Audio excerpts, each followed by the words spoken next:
सृष्टि के कण कण में विराजमान आदि मध्य और अंत से रहित 20वीं सदी के जाज्वल्यमान प्रचंड मार्तंड संत सदगुरु महर्षि मही परमहंस जी महाराज के त्रैलोक पावन पाद पद्मों में कोटि कोटि दंडवत प्रणाम। उनके मस्तिष्क स्वरूप ब्रह्मलीन पूज्यपाद महर्षि संत सभी परमहंस जी महाराज, उनके हृदय स्वरूप पूज्यपाद ब्रह्मलीन महर्षि साहिब स्वामी जी महाराज, संतमत के वर्तमान आचार्य महर्षि हरिनंदन परमहंस जी महाराज के चरणों में कोटि कोटि नमन करते हैं, प्रणाम करते हैं। मंच पर विराजमान हमारे पूज्य स्वामी राम बाबा, स्वामी रमेश बाबा, स्वामी बुद्धिनाथ बाबा, स्वामी श्रद्धेय श्री सुबोधानंद बाबा, स्वामी अशोकानंद बाबा तथा हमारे आज के मंच के संचालनकर्ता के रूप में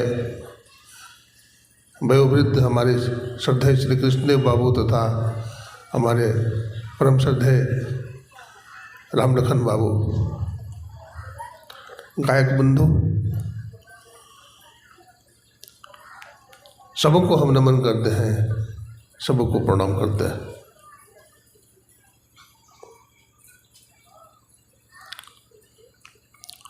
अभी आप लोगों ने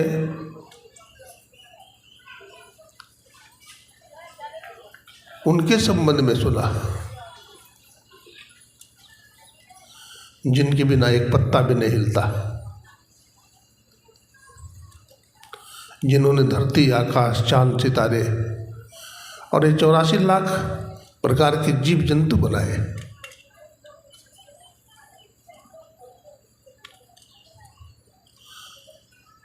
वो ईश्वर परमात्मा का स्वरूप क्या है? एक रूप होता है, एक स्वरूप होता है और एक स्वरूप होता है। रूप किसे कहते हैं? अगर आपसे कोई पूछे कि रूप किसे कहते हैं तो क्या बोलेंगे? जिसका ज्ञान आँख के द्वारा होता है उसको रूप कहते हैं। स्वरूप किसको कहते हैं? जो रूप के साथ रहता है उसको स्वरूप बोलते हैं। जैसे अभी हमारे परमाराध्य गुरुदेव का स्वरूप नहीं है, तस्वीर है, यानी रूप है। लेकिन जब गुरुदेव अपने पार्थिव शरीर में थे तो गुरुदेव अपने रूप के साथ थे, यानी स्वरूप में थे। लेकिन अभी यहाँ पर मंच पर आप देख रहे हैं गुरु महाराज का क्या है? रूप है। और तीसरा होता है स्वरूप, यानी निज रूप। जैसे हम लोग कपड़ा पहनते हैं, धोती पहनते हैं, कुर्ता पहनते हैं, तो कुर्ता कैसे बना है? कुर्ता बनाने के पहले क्या बनाना पड़ता है? रुई, कपास लाना पड़ता है, और कपास से फिर सूत बनता है, धागा बनता है, और धागा से फिर कपड़ा बनता है। तो कपड़ा जो है इसका मूल रूप क्या है? मूल स्वरूप क्या है? रुई नहीं है। अगर रुई न हो तो धागा न बने, और धागा न बने तो कपड़ा न बने। इस संसार को बनाने वाला कौन है? वो परमात्मा है, ईश्वर है, वो ऑलमाइटी गॉड है। हमारे वेद में ईश्वर को स्वयंभू कहा गया है। क्या कहा गया? स्वयंभू, जो जिसका माँ बाप कोई नहीं है, जो स्वयं उत्पन्न हुआ है उसको बोलते हैं स्वयंभू। यानी ईश्वर को अविनाशी भी कहते हैं, अनादि भी कहते हैं, अनंत भी कहते हैं, कई नाम हैं, अज भी कहते हैं। और अगर कुरान शरीफ की तरफ हम देखें तो उसमें भी हजरत मोहम्मद साहब अपने कलमे में बोलते हैं ला इलाहा इल्लल्लाहु मोहम्मदुर रसूलुल्लाह अलैहि वसल्लम। उस अल्लाह के सिवा दूसरा माबूद मानने योग्य नहीं। अल्लाह कहते हैं, खुदा कहते हैं, खुदा जो खुद पैदा हुआ है वो क्या है? खुदा। तो जो बात वेद में है वही बात कुरान शरीफ में मिल गया है ना। खुदा खुद उत्पन्न होता है, स्वयंभू, स्वयं प्रकट हुआ है परम प्रचंड निशक्ति वही है, शिव शंकर का नाम वही। हमारे पूज्य स्वामी राम बाबा सुना रहे थे, वो परमात्मा के संबंध में ब्रह्म पुराण पढ़ेंगे तो ईश्वर को ब्रह्मा कहा गया है, विष्णु पुराण पढ़ेंगे तो परमात्मा को विष्णु कहा गया जो सबसे बड़े, शिव पुराण पढ़ेंगे तो भगवान को शिव रूप में माना गया है जो सबसे बड़े। तो परमात्मा पुरुष है कि स्त्री है? एक साधक ने हमसे पूछा कि स्वामी जी हमको एक बार बता दीजिए, हम लोग परमात्मा की उपासना करते हैं, पूजा पाठ करते हैं, तो पुरुष है कि स्त्री है कि नपुंसक है? मैंने कहा देखो, गीता सप्तशती पढ़े हो? बोला हाँ पढ़े हैं। तो उसमें क्या आया है? या देवी सर्वभूतेषु शक्ति रूपेण संस्थिता, बल रूपेण, श्रद्धा रूपेण, विश्वास रूपेण संस्थिता, नमस्तस्यै नमस्तस्यै नमस्तस्यै नमो नमः कहा गया ना। तो ईश्वर को दुर्गा के रूप में मान रहा है, यानी नारी के रूप में, शक्ति के रूप में। तो परमात्मा की उपासना यहाँ शक्ति के रूप में किया है, नारी के रूप में किया गया है। और अगर वेद का पुरुष सूक्त पढ़ेंगे तो उसमें ओम पुरुषः कहा गया है। ओम पुरुषः सहस्रपादः सभूमिगुं तिष्ठ्वा दशलङ्गुवम् हरि ओम गणानां त्वा गणपतिगुं हवामहे प्रियाणां त्वा प्रियपतिगुं हवामहे वसो मम आहमजानि गर्भधं त्वमजासि गर्भधं गायत्री तिष्ठुप् जगन्नतुत्पङ्क्त्या सह बृहत्स्नेहा कुकुशुचिभिः सम्यन्तु त्वा दुपदा जाश्च खड्पदाः विछन्दा जासस छन्दाः। यानी परमात्मा को हजारों सिर वाला कहा गया है, हजारों पैर वाला कहा गया है, हजारों वक्षस्थल वाला कहा गया है, हजारों आँख वाला कहा गया है।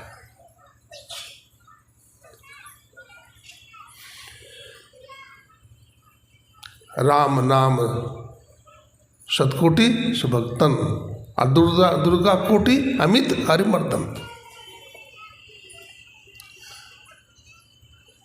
वो परमात्मा हजार दुर्गा के समान होते हैं। अगर ऐसा कोई कहता है तो गोस्वामी जी का कहना है कि तौहीनी है, उस परमात्मा की तौहीनी। परमात्मा के जैसे परमात्मा ही हो सकते हैं, दूसरा कोई नहीं। निरुपम न उपमा राम आन समान राम निगम है। उनकी उपमा नहीं दी जा सकती। राम के समान राम ही हो सकते हैं, राम के समान दूसरा कोई नहीं हो सकता। तो ईश्वर को कहीं पुरुष के रूप में माना गया है, कहीं स्त्री के रूप में माना गया है, कहीं नपुंसक के रूप में माना गया है। स्वामी रामतीर्थ जी महाराज जापान गए थे,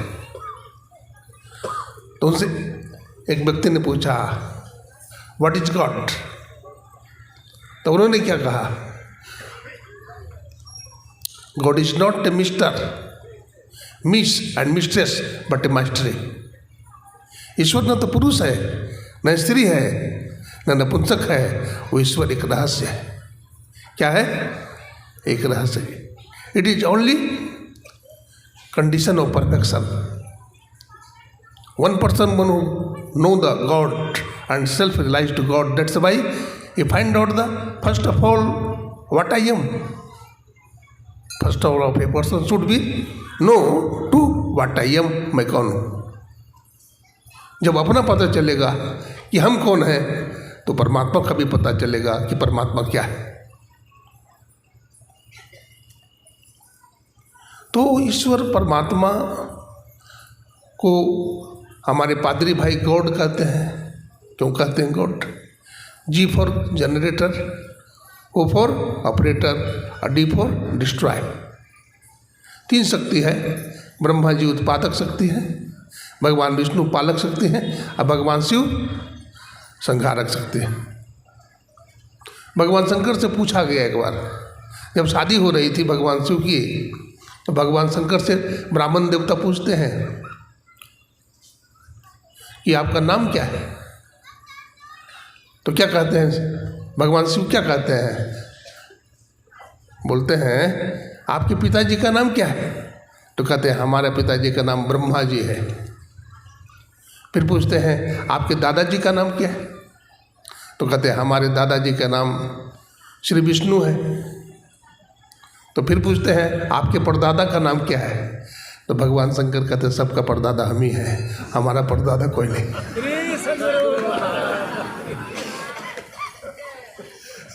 हमारे शंकर भगवान बैठे हुए हैं गायक नहीं, सबके परदादा। लेकिन संत मत सिखाता है कि भगवान शंकर के भी परदादा होते हैं। हम लोग स्तुति में ही पढ़ते हैं। संत मत की विशेषता तो यही है, हमारे संत मत के सत्संगी को कोई ठग नहीं सकता, कोई नहीं ठग सकेगा। अन्य अन्य संप्रदाय में भभूति चलता है, कर्मकांड चलता है, लेकिन हमारे ध्यान शिविर में ध्यान योग चलता है, ध्यान योग चलता है। संत मत के सत्संगी को कोई ठग नहीं सकता। हमारे गुरु महाराज का ऐसा गूढ़ ज्ञान है। हमारे परम श्रद्धेय सम्मानीय हमारे वर्तमान आचार्य पूज्यपाद महर्षि हरनंदन परम जी महाराज अभी अस्वस्थ हैं, लेकिन उनकी मौज है। अस्वस्थ क्या, तुरंत ठीक हो जाते हैं। सब हाथ में, तुरंत ठीक हो जाते हैं और तुरंत बेड पर चले जाते हैं। संतों की मौज है। हमारे गुरु महाराज की जैसी लीला थी, हमारे वर्तमान आचार्य की लीला भी उसी तरह से चलती है। और उनकी सेवा में रहने वाले हमारे सम्माननीय श्रद्धेय श्री रमेश बाबा आए हैं। अब वृंदावन में अखिल भारतीय होगा, हमारे सम्माननीय श्री महासभा के महामंत्री विजय बाबू ने घोषणा किया है। और वहाँ की तैयारी के लिए वृंदावन की बात सुना रहे थे। वृंदावन में होगा तो व्यवस्था करनी होगी और कुप्पा घाट को व्यवस्था कर देना होगा। बात सही, क्योंकि वहाँ कोई आयोजक नहीं है, प्रचार करना है गुरु महाराज का ज्ञान का। तो मैं वृंदावन की बात सुनाता हूँ आपको। वृंदावन आप लोग गए होंगे तो वृंदावन में बांके बिहारी का मंदिर है। तो एक बाबा सूरदास जी थे, भगवान श्री कृष्ण के परम भक्त थे। तो दर्शन करने जाते थे तो दिखता ही नहीं था। कभी सड़क पर गिर जाते थे, कभी नाली पर गिर जाते थे, कभी हाथ टूटता था, कभी पैर टूट जाता था। लेकिन जाते थे रोज, बरसात में भी चूकते नहीं थे। जब कोई भी नहीं जाता था, मूसलाधार बारिश हो, ओला गिर रहा है, तो भी बाबा सूरदास जी गिरते पुड़ते पहुंच जाते थे। तो पंडित जी महाराज ने कहा कि सूरदास तुमको सूझता तो है नहीं, दिखता तो है नहीं, कभी हाथ तोड़ते हो, कभी पैर तोड़ते हो, कभी नाले में गिरते हो, कभी सड़क पर गिरते हो, क्यों आते हो? किसको देखने के लिए आता है? तुम्हारा आंख तो नहीं है, क्या देखने आता है? बाबा सूरदास जी ने जो कहा, उसकी आंख में आंसू थे। बोला हम देखने के लिए नहीं आते हैं, मैं तो सूरदास हूँ, क्या देखूँगा, मैं भगवान को दिखाने के लिए आता हूँ। एक बार भगवान अपनी आंख से मुझे देख लेगा तो सूर पतित का कल्याण हो जाएगा। मैं भगवान को दिखाने के लिए आता हूँ, बाकी बिहारी यदि देख लेगा ना एक बार तो हमारा कल्याण हो जाएगा। एक कोई मुसलमान फकीर था, सूफी संत, तो एक बार बाके बिहारी का दर्शन करने के लिए, जगन्नाथ भगवान का दर्शन करने के लिए जगन्नाथपुरी गया। जगन्नाथ का दर्शन करने के लिए कहाँ गया? जगन्नाथपुरी। तो जो पंडित जी महाराज आरती उतार रहे थे, देखा सूरदास जी अंदर जा रहे थे, तो कहा तू अंदर नहीं आ सकता है, बाहर बैठो। मुसलमान होने के कारण भेद किया और अंदर जाने नहीं दिया। तो सीढ़ी पर बैठ गया। कौन? उसका नाम था रारे। वो फकीर का नाम क्या था? रारे। बेचारा बैठ गया, रोने लगा। रोते रोते उन्होंने एक कविता बना ली, चौपाई, दोहा बना लिया। वो क्या बनाया दोहा? रारे करारे है, रारे करारे पड़ा है तेरे द्वार बीच, रारे करारे पड़ा है तेरे द्वार बीच, अटकी नाव मेरी पार कीजिए, अटकी नाव मेरी पार कीजिए। रारे करारे आपके द्वार में मैं पड़ा हूं, हमारी नाव अटक गई है, पार कीजिए। हिंदू के अगर हो नाथ तो दावा हमारा नहीं। अगर आप हिंदुओं के भगवान हो, जगन्नाथ भगवान, तो हमारा कोई दावा नहीं है। लेकिन जगत के हो नाथ तो मेरी सूध लीजिए। अगर जगत का हो नाथ तो मेरी सूध लीजिए। अगर जगत के मालिक हो, विश्व के मालिक हो, तो गरीब पर दया कीजिए। इतना जब बोला तो जगन्नाथ भगवान की मूर्ति से जगन्नाथ भगवान प्रकट हो गए और दौड़ने लगे और रारे को गले लगा लिया। बोला बेटा मैं सबका हूँ, इसलिए मुझे जगन्नाथ कहते हैं। मैं सबका हूँ इसलिए लोग मुझे क्या कहते हैं? जगन्नाथ कहते हैं। तो परमात्मा सब जगह रहता है। उस परमात्मा के संबंध में हमारे श्रद्धेय स्वामी बुद्धिनाथ बाबा सुना रहे थे आपको ग्रंथ पाठ के माध्यम से। ओम स योजत उरु गायस्या ज्योतिम वृथा क्रीडंतम मिमितेन गावाः परिणसम कृणुते तिग्म श्रृंगो दिवा हरिदर्ड से नक्त मृद्रह।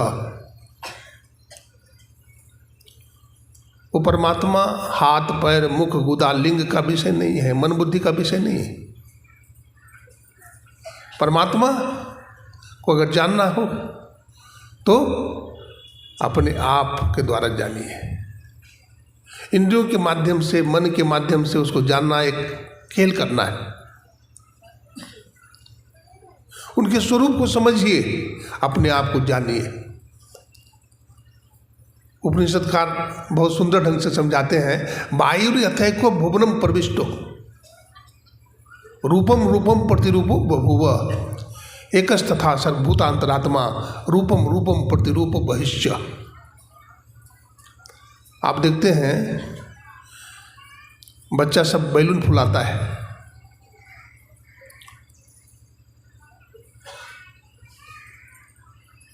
बैलून में हवा भरता है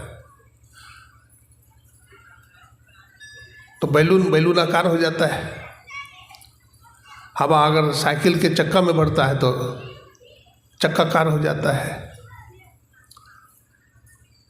पानी को रखते हैं आप बाल्टी में तो बाल्टी के आकार का पानी हो जाता है, हवा उसी के आकार का हो जाता है। तो परमात्मा भी, ईश्वर भी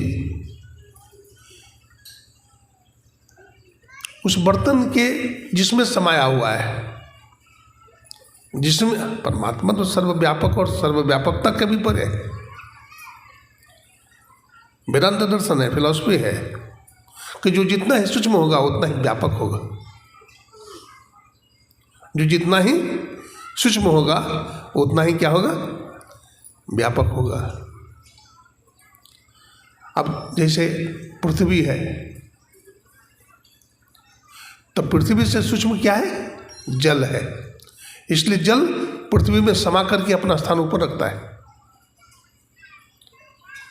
और जल से भी सूक्ष्म क्या है, अग्नि। तो अग्नि पृथ्वी और जल में समा करके अपना स्थान ऊपर, उसी तरह से वायु तीनों में समा कर अपना स्थान ऊपर, आकाश उससे भी व्यापक, उससे भी सूक्ष्माति सूक्ष्म, तो चारों में समा करके अपना स्थान अलग रखता है। उसी तरह से बुद्धि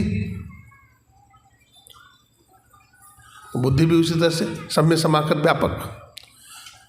साम्यावस्था धार्मिक जड़ात्मिका मूल प्रकृति, उससे व्यापक, और उससे भी ऊपर चेतन प्रकृति, उससे भी व्यापक आत्मा, उससे भी व्यापक, और उसके बाद परमात्मा जो सूक्ष्माति सूक्ष्म है, जो सब जगह है।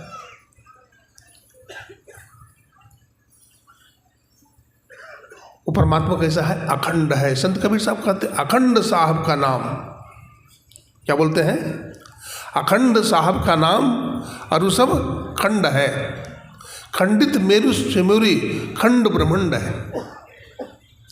वो साहब यानी परमात्मा, वो परमात्मा कैसा है, अखंड है, और सब मेरु सुमेरु सागर जितने भी सब खंडित है।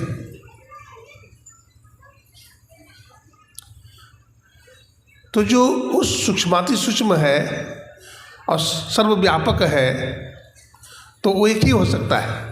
हमारे गुरु में लिखे हैं सत्संग योग में, वो दो नहीं होगा, वो एक ही होगा, अनंत एक ही हो सकता है। अगर मान लीजिए पूर्व पक्ष ऐसा कहता है कि हम दो मानेंगे,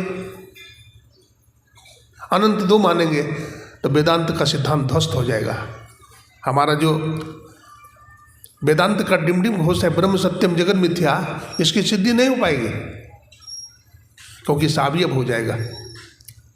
इसलिए अनंत एक ही है, अनंत एक ही हो सकता है।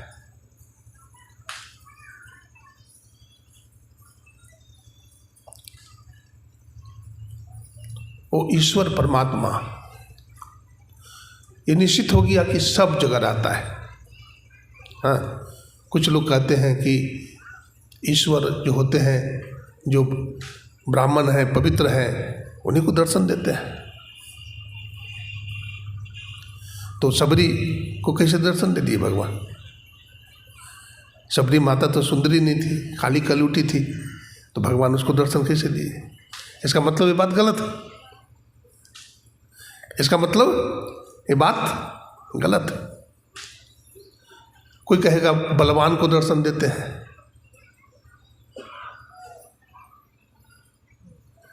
भीम को दर्शन दिए, जरासंध को दर्शन दिए, बलवान था नहीं। मनुष्य को दर्शन देते हैं, जानवर को दर्शन नहीं देते हैं। हाँ, जानवर को भी दर्शन देते हैं। ग्रह गज को कर लिया बस में, प्रभु टेर सुनी थी जल में, प्रभु पल में भय परगट रे, प्रभु पल में भय परगट रे, तेरे संकट जाएंगे कट रे, मन गुरु नाम जप रे, मन हरि नाम जप रे, तेरे संकट जाएंगे कट रे। हाथी गजेंद्र जो जल पे निकले गया था, सरोवर में उतरा था, और हथिनियों के साथ जल क्रीड़ा किया हो, और पूरा जल को दूषित कर दिया, कंपायमान कर दिया। तो उसमें रहने वाला, उस सरोवर में रहने वाला जो ग्राह था, बहुत क्रोधित हो गया, बोला हमारा जल को दुष्ट गंदा कर दिया। पकड़ लिया पैर, अब पैर पकड़ लिया तो खींचे। अब देखिए मगरमच्छ पानी का राजा है, और खींचे तो हाथी को बीच में ले जाए, और हाथी जोर लगावे। हाथी भी ऐरावत हाथी था, 10,000 हाथी का बल था, वो भी खींचे तो उसको किनारे में ले आवे। इस तरह से बहुत दिन तक युद्ध चला, और हाथी का पूरा खून पी गया, हाथी कमजोर पड़ गया। बतलाते हैं हथनी थी, हथनियों को बुलाता है हाथी, भाई हमारा सहयोग कर, तो हथनी सूंड से सूंड लगा करके खींचते ही है। लेकिन हथनी सोचती है कि हो सकता है गुस्सा में मगरमच्छ हमारा पति का पैर छोड़ दे, मेरा ही पैर पकड़ ले। वो फुट से भाग गई। जब हथनी भाग गई तो अपने बेटा को पुकारा, बेटा तू हमारी रक्षा कर। तो छोटा छोटा हाथी का बच्चा आया, सूंड लगा करके खींचने लगा। तो बच्चा क्या खींच पाएगा? बोला पापा जी आप निकलते नहीं तो हम क्या करें, अब हम जाते हैं। सब छोड़ दिया। गजेंद्र को बड़ा दुख हुआ, अरे हमारा पत्नी भी हमको छोड़ के जा रही है, हमारा बेटा भी हमको छोड़ के जा रहा है। गुरु नानक साहब बड़ा सुंदर लिखते हैं, संगी साथी सब तज गए, कोई न निभयो साथ, नानक एक विपत्ति में एक टेक रघुनाथ। सभी संगी साथी छोड़ देंगे आपको। कभी धोखा में मत आना कि बेटा बहू हमारी सेवा करे, ये धन हमें सुख देगा, ये मकान कोठी कारखाना हमें सुख देगा, सब छूट जाएगा। केवल भगवान का नाम, भजन सत्संग आपके साथ जाने वाला है, शुभ कर्म आपके साथ जाने वाला है। जो पाप किए हैं वो भी साथ में ले जाएंगे आप। सब कुछ यहीं रहेगा, धन दौलत।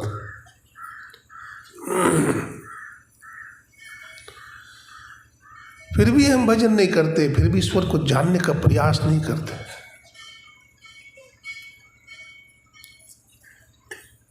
तो ईश्वर परमात्मा के स्वरूप अभी सुन रहे थे हम।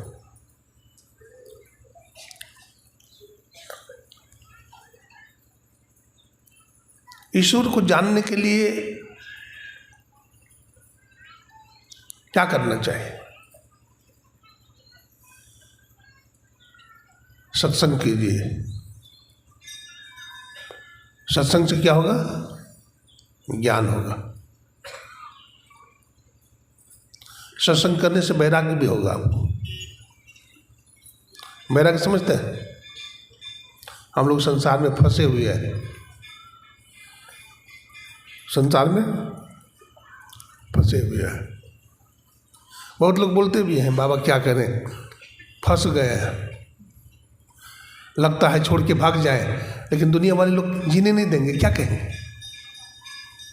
अपनी गलती समझ में आती, और बेचारे भागते फिरते हैं सत्संग में। जहाँ भी ध्यानाभ्यास का शिविर लगता है वहाँ पहुँचते हैं, और वहाँ उनको शांति मिलती है, क्योंकि शांति का स्थान ही वही है।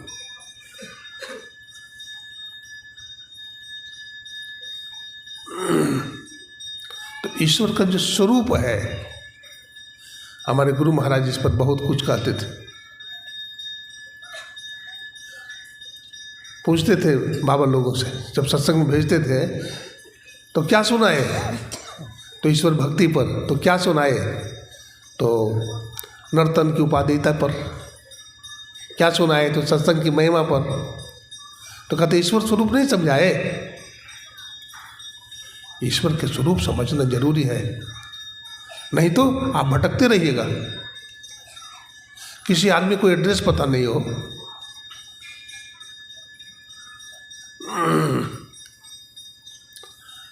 नई दिल्ली स्टेशन पर कोई एक व्यक्ति खड़ा था, बहुत देर से बैठा था। अब कोई भी ट्रेन आवे तो वो खड़ा हो जाए, धड़फड़ाए, इधर उधर दौड़े,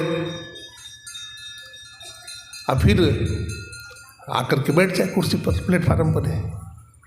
तो एक आदमी की गाड़ी बड़ी लेट थी, तो देखा कि भाई बार बार कोई भी गाड़ी आती है तो धड़फड़ाता है, अब बैठता नहीं। तो पूछा आपको कहाँ जाना है? बोला हमको यही पता नहीं कि कहाँ जाना है, हमको यही पता नहीं है कि कहाँ जाना है। तो हम लोग भी इसी तरह से हैं।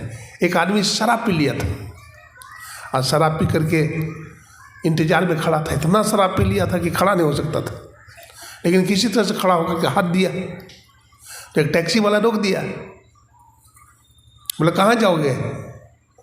तो कहा कि हमें पुरानी दिल्ली जाना है। बोला ठीक है। तो कहा कि कितना लोगे? कहा 5,000 लगेगा। कहा ठीक है बैठो। गाड़ी पर बैठा दिया, गाड़ी स्टार्ट भी नहीं किया, गाड़ी बंद ही है। 10 मिनट के बाद कहते चलो पुराने दिल्ली आ गया। कितना पैसा दूँ? बोला 5,000 दे दो। 5,000 लिया, चल लिया। हम शराब पी करके बेहोश। कहाँ जाना है मालूम नहीं, कैसे पहुँचिएगा, कोई एड्रेस नहीं। रामकृष्ण परमहंस जी महाराज से कहा एक आदमी, कहा कि स्वामी जी मैंने सुना है कि आप काली माता का दर्शन करते हैं। बोला बोलो क्या बात है? बोला हम तो दर्शन नहीं कर सकते, लेकिन आपके घर में आती है काली माता मंदिर में, तो कृपा करके आप हमारे कुटिया पर भेज दीजिएगा। बोला ठीक है भेज दूंगा, एड्रेस दो। तो एड्रेस अपना घर का दिया, मकान नंबर इतना, गली नंबर इतना, मोहल्ला नंबर फलाना। बोला ये तो तुम्हारा घर का एड्रेस हुआ, तुम अपना एड्रेस दो। अपना एड्रेस क्या होता है हमको मालूम नहीं है। तो अपना एड्रेस हमको मालूम नहीं। हम शरीर हैं, शरीर नाशवान है, शरीर नाव है। और सदगुरु को आप बैठाए नहीं, सदगुरु को आप कर्णधार को नहीं बैठाए। आप सोचते हैं पार हो जाए, आप पार नहीं होइएगा, आप पार नहीं होइएगा। ईश्वर को अगर प्राप्त करना है तो निष्कामी बनिए, सेवा कीजिए। भगवान कृष्ण कहते हैं ईश्वर को अगर जानना चाहते हैं तो निष्काम कर्म कीजिए। आप लोभ लालच से कर्म नहीं कीजिए। हमारे वर्तमान आचार्य के सेवक हमारे सम्मानीय रमेश बाबा आए हुए हैं, ये बड़ी सेवा करते हैं। और देखिए सेवा छोड़ करके इधर जो और महत्वपूर्ण सेवा है, महाधिवेशन कैसे सफल हो इसके लिए आए हुए हैं। तो सबको सोचना भी चाहिए, आए हुए हैं महत्वपूर्ण काम के लिए आया। हमारे वर्तमान आचार्य गुरु महाराज कितनी सेवा, जब मैं विद्यार्थी था आता था तो पूज्य बाबा को देखता था व्हीलचेयर चलाते हुए। गुरु महाराज का भोजन भी बनाए हमारे आचार्य श्री महर्षि हरनंदन परमहंस जी महाराज। तो गुरु महाराज का ऑपरेशन हुआ था तो बहुत लोग कुछ न कुछ दे जाते थे गुरु महाराज को। देखिए सत्संगी लोगों की इच्छा होती थी कि हमारा परिश्रम का कमाई गुरु महाराज की सेवा में लग जाए, हमारा धन पवित्र हो जाएगा। ऐसी इच्छा होती थी सत्संगियों की कि हमारा पवित्र धन गुरु महाराज की सेवा में खर्च हो जाए। तो दे जाता था, यही व्यवस्थापक थे उस समय महर्षि हरनंदन परमहंस जी महाराज। तो गुरु महाराज का जो ऑपरेशन हुआ तो खर्चा होता था उसमें, तो हिसाब रखते थे पूज्यपाद।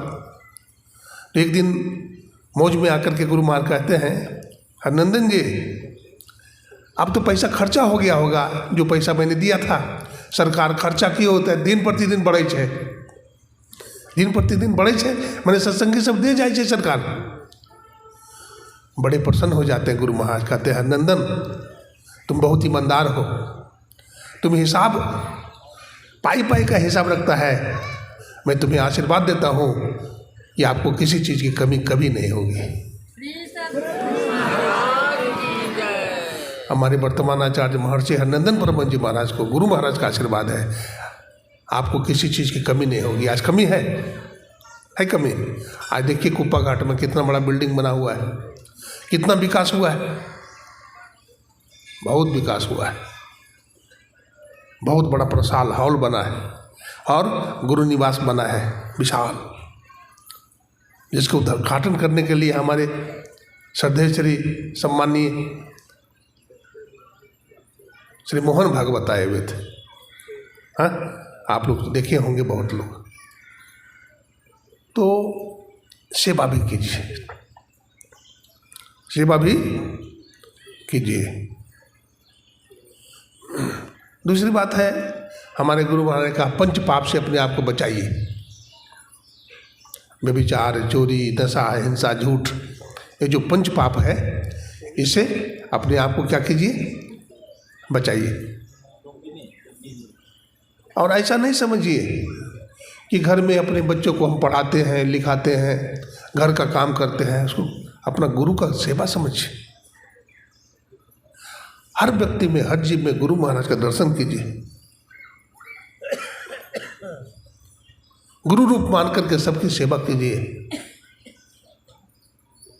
सिया राम मैं सब जग जानी, और करो प्रणाम जोड़ जुग पाने।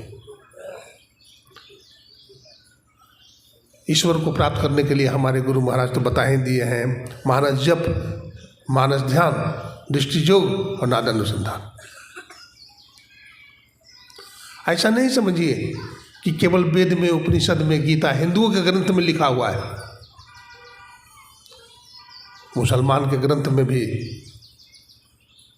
जप है। हम कहते हैं जप, और हमारे मुसलमान भाई कहते हैं जिक्र। हम कहते हैं ध्यान, हम बोलते हैं फिक्र। नहीं, हम बोलते हैं दृष्टि योग, और बोलते हैं सगले नसीरा। हम बोलते हैं दृष्टि योग, वो बोलते हैं सुल्तानुल उलझकार। हम बोलते हैं जप, हमारे पादरी भाई अंग्रेज बोलता है चैंटिंग। हम बोलते हैं ध्यान, और हमारे पादरी भाई बोलते हैं मेडिटेशन, बोलते हैं। तो बात वही है। आप देखिए, मंदिर में जाएंगे तो आप देखते हैं चांद सूरज के बने होते हैं, चित्र होते हैं ना। और मस्जिद में भी जाइए तो वहाँ भी चांद सूरज के आप देखिएगा, देखते हैं कि नहीं। तो जितने भी धर्म है, पंथ है, हम सबका सम्मान करें। हम सबका क्या करें, सम्मान करें। हम किसी से बैर नहीं करें। अगर किसी से बैर करेंगे, हम किसी की निंदा करते हैं, चुगली करते हैं।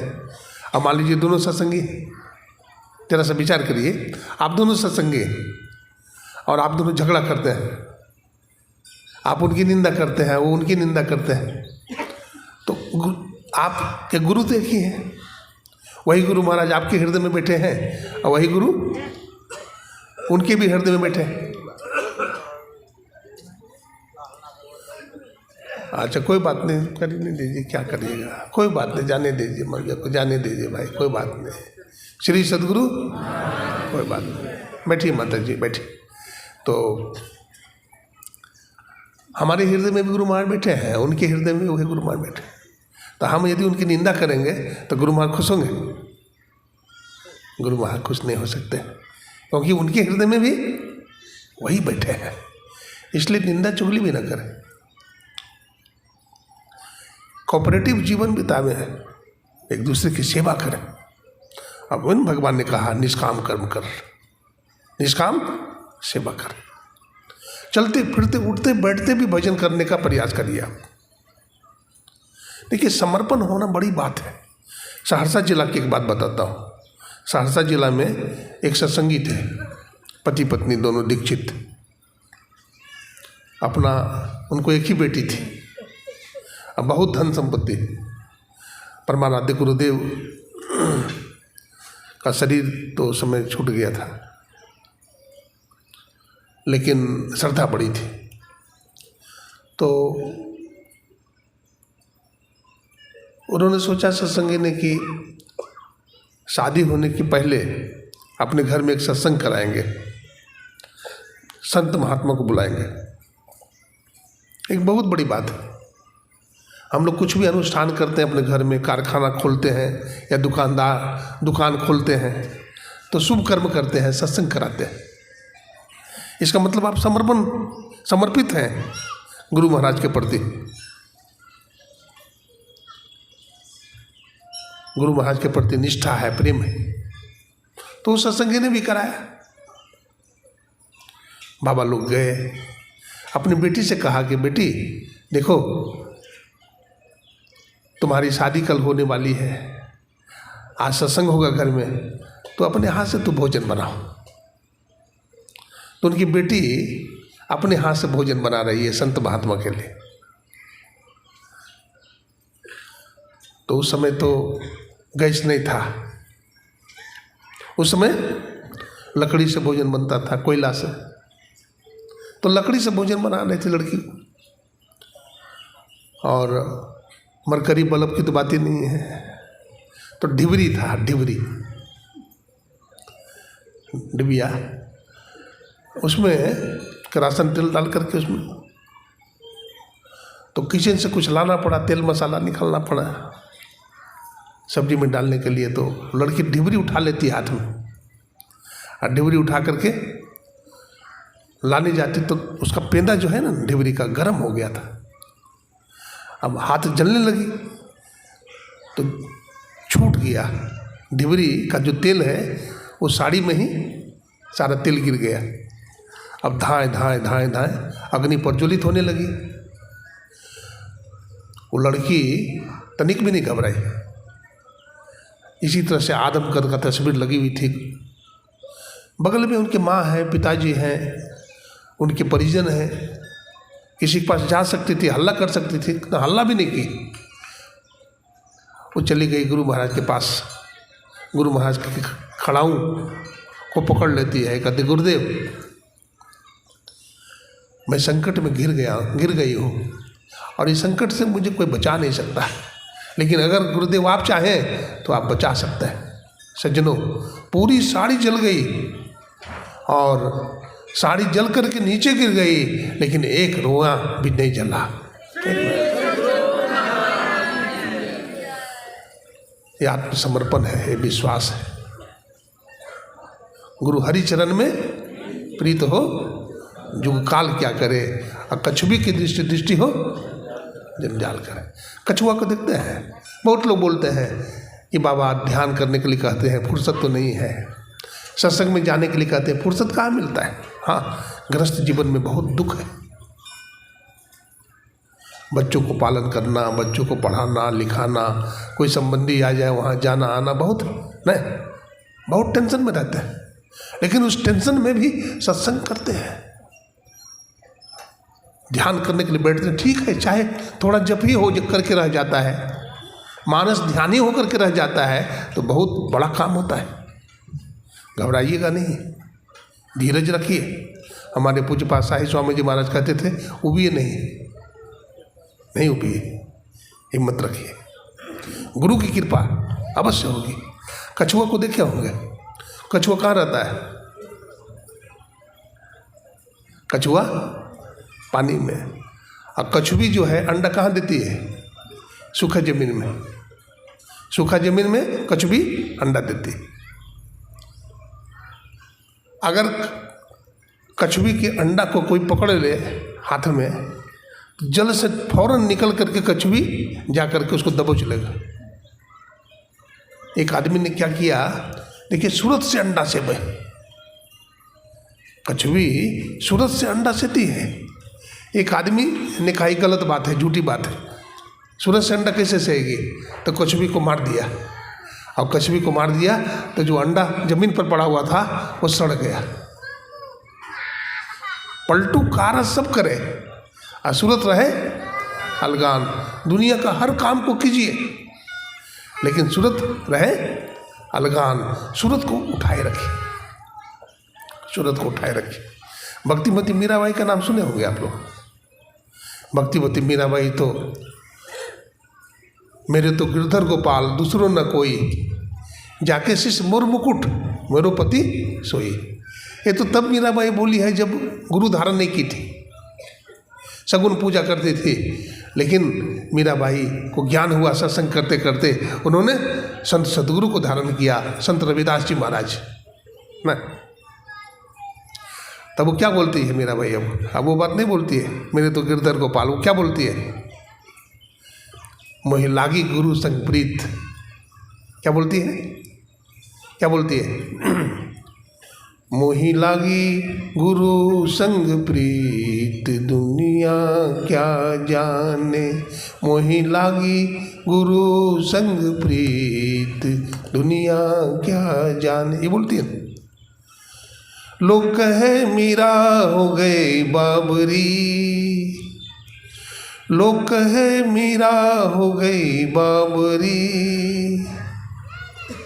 मेरी हार में हो गई जीत, दुनिया क्या जाने, मोहि लागी गुरु संग प्रीत, दुनिया क्या जाने।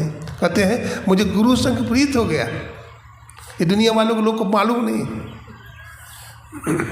मेरी हार में भी जीत हो गई। भक्तिमती मीराबाई जब भगवान को पुकारती थी, भगवान श्री कृष्ण प्रकट हो जाते थे, प्रकट हो जाते थे भगवान श्री कृष्ण, दर्शन देते थे। एक दिन की बात है, मीराबाई भगवान को पुकारती है तो भगवान श्री कृष्ण दर्शन देते हैं। तो भगवान श्री कृष्ण कहते हैं, मीरा तूने मुझे पुकारी, मैं आ गया, मांगो क्या मांगती हो। तो मीराबाई क्या बोलती है, प्रभु आज तो बुला लिया प्रेम में, लेकिन आज नहीं मांगूंगी, कल मांगूंगी, आप कल आना। तो उनकी सहेलियां बोलती है, अरे मीरा तो पगली हो गई है, भगवान तुम्हारे गुलाम है, अरे आज मौका था, आज आ गए हैं, आज मांग लेती जो मांगना हो, कल भी भगवान आ जाएंगे, कोई गारंटी, तुम्हारा नौकर है भगवान। तो मीराबाई क्या बोलती है, अगर भगवान श्री कृष्ण हमारे नौकर नहीं है तो हम भी भगवान कृष्ण के नौकर नहीं हैं, भक्ति हमारे हृदय में है, मैं कल भगवान को बुलाऊंगी और भगवान को आना पड़ेगा, आना पड़ेगा। 12 बजे दिन में फिर मीराबाई स्मरण करती है भगवान को, अब भगवान श्री कृष्ण दर्शन देते हैं, बोलते मांगो मीरा, क्या मांगते, मैं आ गया। तो मीराबाई हाथ जोड़ के कहती है, प्रभु हम जो मांगेंगे आप देंगे। बोला हाँ, इसलिए तो आया हूँ। तो कहती है, प्रभु हम केवल आप ही का दर्शन करके खुश नहीं हैं, इस सृष्टि में जितने भक्तों ने आपका दर्शन किया है, ध्रुव हो, प्रहलाद हो, नचिकेता हो, कोई भी हो, जितने भक्तों ने आपका दर्शन किया है, हम उन भक्तों का भी दर्शन चाहते हैं। तो भगवान श्री कृष्ण ने जैसे अर्जुन के सामने विराट रूप दिखाया था ना, उसी तरह से मीराबाई के सामने भगवान ने अपना विराट रूप दिखा करके सारे भक्तों का दर्शन करा दिया था। तो वो ईश्वर परमात्मा को जानने के लिए शुद्ध हृदय होना चाहिए। निर्मल जन मन सोई मोहि पावा, मोहि कपट छल श्राम। बिना विश्वास की भक्ति नहीं। गोस्वामी तुलसीदास जी कहते हैं, जाने बिनु न होय प्रतीति, बिनु प्रतीति हो नहीं प्रीति, प्रीति बिना नहीं भक्ति दृढ़ाई, जिमि खगेश जल के चिकनाई। ईश्वर के स्वरूप को आपको जानना हो तो सबसे पहले उस परमात्मा में क्या होना चाहिए, प्रीति होना चाहिए, प्रेम होना चाहिए। प्रेम नहीं है तो परमात्मा का साक्षात्कार नहीं हो सकता है। तो इसीलिए हमारे गुरु महाराज ने जो साधना बताए हैं, मानस जप करने के लिए, मानस ध्यान करने के लिए, दृष्टि योग और नादानुसंधान की जो क्रिया है, इसकी व्याख्या तो संत मत के महापुरुषों के माध्यम से आप लोग सदा सुनते रहते हैं। और आप लोगों ने जो सत्संग का आयोजन करवाया है, और सौभाग्य की बात है कि हमारे महर्षि में ही आश्रम कुप्पा घाट से हमारे आचार्य श्री के जो सेवक हैं स्वामी रमेश बाबा भी आए हुए हैं, उनकी बातों को भी ध्यान देना है आप लोगों को। और इन्हीं शब्दों के साथ मैं गुरु महाराज के चरणों में नमन, सभी गुरुजनों को नमन और सबों को मैं नमन, अपनी वाणी को यहीं विराम देते हैं। बोलिए प्रेम से श्री सद्गुरु महाराज।